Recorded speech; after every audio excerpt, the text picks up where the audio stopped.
public information, but why does it have to be published? And just to be clear, your late husband's exact address was in it, and did you the number of the house? Yes. Yeah, so there wouldn't be any. Yes, and in a small town, does it really need to be there? And it's total. And another detail is that I'm not comparing or contrasting to the stories that are in the paper, but the amount of detail under Michael's circumstances, that's not in any of the other reports. And she is a 17-year-old daughter. Does she really need to know?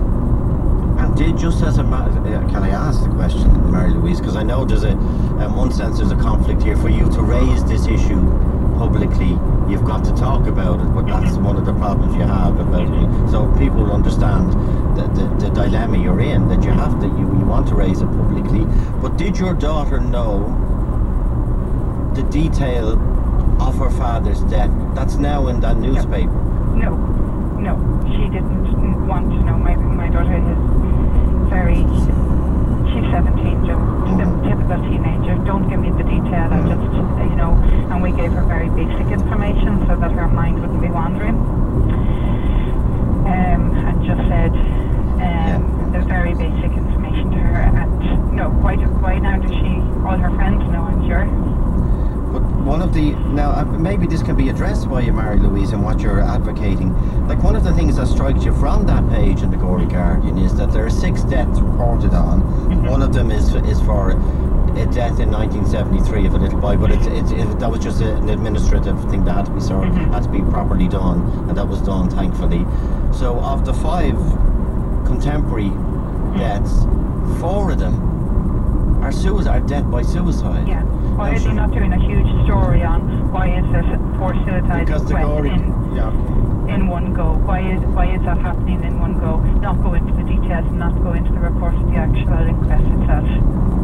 Raise a question on what's been done about suicide in Ireland. But you see the argument that people would say, well, this is the way by the fact that the newspaper devoted a full page to the coroner's court, which I think it does every month when it comes up, is highlighting that fact. But do they not see how it's affecting the families, and have the families not been through enough, Joe? There has to be a bit of humanity here. So what would you have liked them to report? I'd like them to have reported, yes, there is a problem. Gorey is a black spot for suicide, it's well known, but what's been done about it? And what about, well, then the next question is, well, who was dying by suicide? Men, women, age group? Absolutely, age group. Yeah, and also to ask the families, are they happy enough for the information to go into the papers? We're just being cast aside in this. And to talk to them. And also I'd like to raise the issue of within Ireland, people living with people who are depressed or suicidal, what support is there for them as well? Well, we've heard it on this programme before, and it was actually in a report yesterday, but anyone who listened to Lifeline over the last few years would have known that in some circumstances it can be extraordinarily difficult to get help for people people being turned away from A&E on a couple of occasions, and other stories of there's other aspects to it, the age and psychiatric services and who to go to and when. And in terms of your initial worry, and I'm not interested in who you went to as such for advice, but you did want to say it to the reporters, but the advice was no, don't, just in case, is it? That you might highlight the case that they will actually, you'll then be the first case that will be reported on if you say anything, because it looks as if you're hiding something. Well, then, Mary Louise, address that point that you've raised. You see, if you do say something to the reporters, please, might have a 17-year-old daughter, don't publish this information. There is a family behind this story, don't publish it. They will then apparently, they'll look into it as if you're hiding something, and you'll be the first story on the page. I've heard this several times, and it's a very colloquial attitude, Joe, and that's what's really, I don't know, do they do this in the Irish Times? Well, they wouldn't have enough space to do the inquest for a start. But don't make up news, Yeah, but nothing in the Gorey Guardian was made up. No, absolutely not. I'm not saying that. But why is this news? That's my question. And who does it benefit? Who wants to read it? Well, Mary Louise, given that the Gorey Guardian, hopefully they'll come on. But to that point might be an issue. That the fact that the newspaper is publishing the details show to the public, some of whom might have an interest or a knowledge of this case, or any case. Yes. That the information is out there is transparent, so that if somebody picked up the Gorey Guardian and said, hang on a minute, that man said something to me the day before or whatever, I didn't know he went on to do this, maybe they could be of help. Do you not see a situation where the publication of it could elicit more information or could bring in more help to families?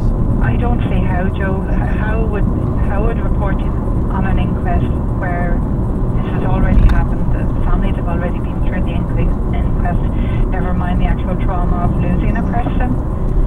You know, it's huge. And why do we then have to go and read it along with everyone else in the town? And surely after the fact it's not going to change anything. People won't be able to change anything. And why then not do a page on how to help people and what's being done? The Gorey Guardian would argue we do that all the time. We do articles on suicide, we do this details about the Samaritans or SOS or Pieta House or whatever.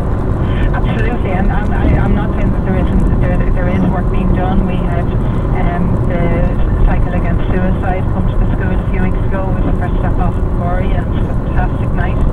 Really, really good awareness. But so many people in Gorey are affected by suicide. But my point is, why do they have to print out the information that's in an inquest that's already hard enough to hear? Why do they have to put that in a newspaper for the public? Okay. And I think people would connect. I know there's an argument for and against, but people would connect with your point about that the name of the drug, which is available on the internet apparently, the name of the drug is actually given in full detail in the paper. I've never heard of it. I'd never heard of it either. And now anybody of this type of mind, all they have to do is look up the paper and say, right, Google it. And that's dangerous. It also indicates the source of the drug as well, what type of service you need to access to, or whatever yeah. Okay, it's a difficult time because it was only February of this year. 3 months. And were you aware that you obviously were, but were you conscious that the inquest would come up so quickly? No, I was told the day before that it was definitely happening. Yeah, it was delayed and toxicology, but we weren't sure. But I got the call the evening before. Now everybody around, you know, the coroners, everybody has been fantastic. The police, everybody. I can only commend them. But yeah, it came up very quickly. But in a way, Joe, it's another stage they have to get through. So I was grateful that it was so soon, because I wasn't expecting this for at least 6 months or a year. So were you hoping in one sense, Mary Louise, that the inquest would be another step forward for you and the family out through this? Totally. And what has it been? No, it's like being kicked again. It's like last Wednesday, what the day of the inquest was having to sit there and listen to everything about Michael. It was so hard. And then I kind of got myself back together, and then yesterday evening getting this phone call was right back 3 months. To say, right back to when he died. And it's just all over again. And when it initially happened, you feel as if you're walking down the street in a small town with a sandwich board on you, my husband has killed himself. It's right back there now. And it's not fair. And I know there's much heavier things on your mind at an inquest, but and now that you were obviously aware of it and conscious of the reporting, did anyone ever ask about data protection, or is there any? That's what I'm wondering, is there any? And because they mentioned my name in the report, like Stephen rang me to say, am I happy enough for that to go in, or the circumstances of how we found Michael and what happened that day. Nobody's asked me. Now, can I ask you a difficult question, Mary Louise, given that if he had died a different way? Yeah. What would have gone in? Yeah. Yeah. What would you have felt about what should have gone in or could have gone in? It's